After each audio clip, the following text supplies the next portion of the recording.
দেখুন আমরা সকলে মিলে ফিল্ম ইন্ডাস্ট্রির সকলে, টেকনিশিয়ানের সকলে এবং তার পরিবার, আমরা সকলে মিলে একটা সিদ্ধান্ত নিয়েছি। সিদ্ধান্তটা হচ্ছে ঋতুর এই অকাল প্রয়াণে সারা বাংলা আজকে স্তম্ভিত। ঋতুর এই অকাল প্রয়াণে ঋতু বাংলা এক স্বর্ণযুগের স্বর্ণ শিল্পীকে হারিয়েছে।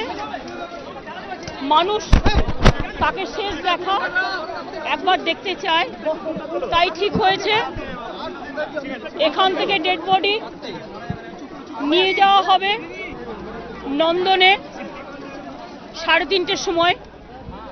3:30 থেকে 6টা পর্যন্ত ঋতুর দেহ রাখা থাকবে নন্দন চত্বরে। ওখান থেকে 6:30টায় ডেড বডি আসবে টালিগঞ্জের টেকনিশিয়ান স্টুডিওতে, যেখানে তার বিচরণ ছিল সর্বদা। এবং তারপর ওখান থেকে যেখানে তার পরিবারে তার মাতৃদেব, তার পিতৃদেবের দাহ হয়েছিল, সেইখানে তার শেষকৃত্য সম্পন্ন করা হবে।